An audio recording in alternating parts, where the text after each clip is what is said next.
Well, hello there, Skywinders. Welcome back to another episode of Skywind 007. On today's episode, we're looking at this right here.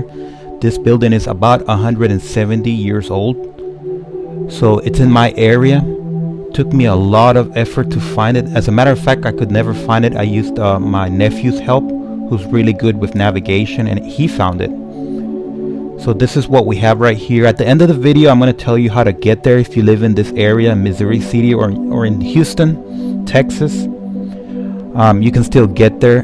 So this used to be a sugar purgery. I think that's what they called it, a purgery, where they purge sugar. And there are 3 kettles situated elsewhere in Sienna Plantation, which they're not here anymore, but they used to be here inside this big building or warehouse, whatever you want to call it. And that's where they made the sugar. So I believe there would have been a sugar press, which is not here anymore. They moved it to another place within Sugar Plantation, and you can easily find that. And there was also a bell, which I assume had something to do with this, but there's just no history to any of this. According to my research, Jonathan D. Waters used to own this land from 1840 onwards. So he had a sugar company. I don't know what it was called, but he just made sugar. He grew the sugar crop, the sugar cane crop, and some other crops, but mainly sugar cane, and he made sugar out of that. So there was a wharf, I think that's what it's called, a wharf near the Brazos River, which if you live in this area, you probably know it cuts across this area.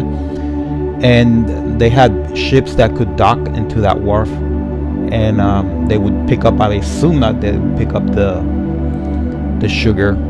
I don't know how it was transported, the sugar. I'm assuming it was in sacks or maybe in boxes. I have no idea. And this warehouse, this purgery, is located away from the Brazos River. Presumably, I would think that it's because that river does have a tendency to overflow when it's raining too much.